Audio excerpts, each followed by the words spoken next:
नमस्कार दोस्तों, अपना फार्मा जोन के एक नए और इंफॉर्मेटिव वीडियो में आप सबका स्वागत है। आज हम खून पतला करने वाली दवाई क्लोपिडोग्रिल के बारे में जानेंगे। क्लोपिडोग्रिल एंटी प्लेटलेट ड्रग की क्लास में आता है। यह खून में प्लेटलेट्स को एक दूसरे से स्टिक नहीं होने देता है, जिसकी वजह से क्लॉट्स नहीं बनते हैं। क्लोपिडोग्रिल दवाई का जेनरिक नाम है। यह केमिस्ट शॉप पर आपको बहुत सारे पॉपुलर ब्रांड के नाम से मिल सकता है।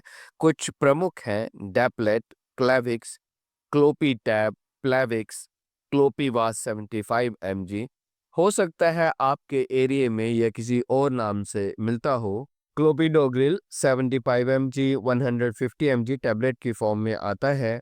क्लोपिडोग्रिल एक एंटी प्लेटलेट दवा है। यह प्लेटलेट्स को आपस में जुड़ने नहीं देती है, जिससे हानिकारक ब्लड क्लॉट्स नहीं बनते हैं, जिससे हार्ट अटैक और स्ट्रोक के चांसेस कम हो जाते हैं। क्लोपिडोग्रिल को डॉक्टर द्वारा मायोकार्डियल इन्फ्रेक्शन, जिसे हम हार्ट अटैक के नाम से भी जानते हैं, में दिया जाता है। हार्ट अटैक में हार्ट के मांसपेशियों में रक्त के प्रवाह में रक्त के थक्के बनने से रुकावट आ जाती है, जिससे हार्ट के सेल्स में ऑक्सीजन की कमी हो जाती है और वह मर जाते हैं। इसे डॉक्टर द्वारा अक्यूट कोरोनरी सिंड्रोम, यह भी हार्ट की एक ऐसी कंडीशन होती है जिसमें अचानक हृदय की धमनियों में ब्लड फ्लो कम हो जाता है, जिससे हार्ट अटैक या एंजाइना की पेन होने लगती है।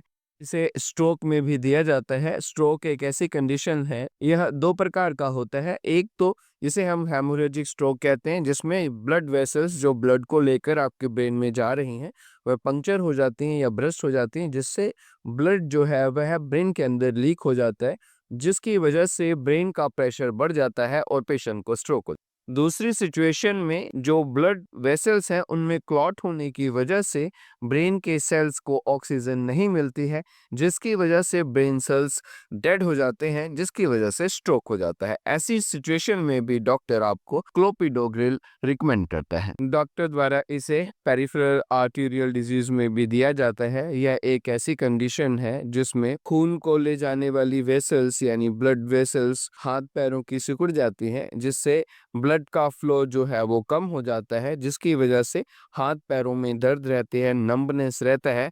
ऐसी स्थिति में भी डॉक्टर क्लोपिडोग्रिल देता है। अन्य दवाइयों की तरह इसके भी कुछ साइड इफेक्ट्स हैं, जैसे चेस्ट पेन, थकान रहना, सूजन का आ जाना, हाइपरटेंशन का हो जाना, सर दर्द का होना, चक्कर का महसूस होना, कभी कभी डायरिया का हो जाना, रैशेस हो जाना या एब्डोमिनल डिस्कम्फर्ट का हो जाना। जानते हैं क्लोपिडोग्रिल की डोज के बारे में। इसे बच्चों को नहीं दिया जाता है। मायोकार्डियल इन्फ्रेक्शन, स्ट्रोक और पेरिफेरल आर्टेरियल डिजीज में 75 mg दिन में एक बार दिया जाता है। अक्यूट कोरोनरी सिंड्रोम में इसे 300 mg की सिंगल लोडिंग डोज में दिया जाता है। इसके बाद 75 mg कंटिन्यू दिन में एक बार दिया जाता है। ऐसे पेशेंट जिन्हें क्लोपिडोग्रिल से एलर्जिक रिएक्शंस हो, उन्हें नहीं देना चाहिए। जिन पेशेंट्स में पेप्टिक अल्सर हो या गैस्ट्रोइंटेस्टाइनल ब्लीडिंग की समस्या हो, उन्हें नहीं देना चाहिए। ऐसे पेशेंट्स जिन्हें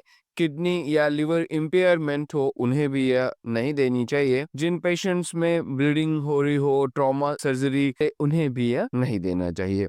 हीमोफीलिया जैसे हम ब्लीडिंग डिसऑर्डर, उन्हें भी यह दवाई नहीं देनी चाहिए। यह थी दोस्तों क्लोपिडोग्रिल टैबलेट के बारे में कुछ महत्वपूर्ण जानकारी। आपको अच्छी लगी हो तो वीडियो को लाइक करना, चैनल पर अगर आप नए हैं तो इसे सब्सक्राइब करना। मिलते हैं अगले वीडियो में एक नए टॉपिक के साथ। तब तक गुड बाय।